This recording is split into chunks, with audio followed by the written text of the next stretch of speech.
Ili Kandé, porte-parole du comité de veille des terres de Saré Moussa Nourou, commune de Saré-Bigui.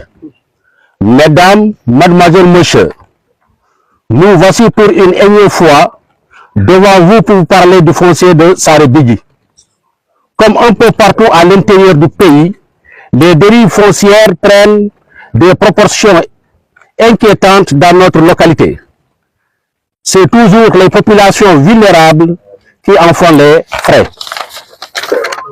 Déjà en 2012, ce sont des dizaines et des dizaines de familles dont la majorité est constituée de paysans qui sont victimes d'expropriation de terres dans la zone, qui plus est des avis d'attribution de parcelles portant des noms provisoires pour ne pas dire fictifs, sont délivrés à des personnes qui se sont empressées d'aller payer les frais de bornage aux grandes dames des authentiques occupants.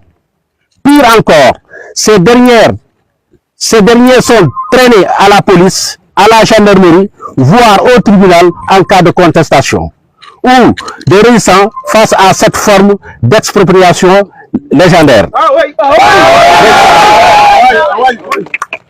Aujourd'hui, en 2025, alors qu'aucun accord formel n'est trouvé entre le maire et les populations occupantes, des avis de bornage sont délivrés à des bailleurs, soi-disant et autres personnes tierces au détriment des propriétés des champs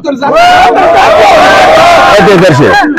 Injustement inversé, le comité de veille et de vigilance refuse la clé de répartition arbitraire du maire et interpelle les nouvelles autorités à se pencher sur cette situation délicate avant que l'irréparable se produise. Merci. Merci, camarades. Entre les populations de Saré-Bigui et la commune de Saré-Bigui, nous avons de sérieux problèmes. Les populations attendent des avis de bornage. Il s'est trouvé que des soi-disant bailleurs ont eu la chance d'avoir devant le maire par une complicité plus de 800 parcelles dans la zone. Toute la devanture de l'aéroport est occupée par des soi-disant bailleurs et des autorités. Nous interpellons vraiment l'autorité de jouer un rôle de justice pour régulariser les populations paysannes. De l'autre côté, voilà 2 ans, notre aéroport est en chantier. Dans cet aéroport se trouvent des vergers et des champs. La zone, nous avons perdu plus de 46 hectares. Aucune famille n'a été indemnisée.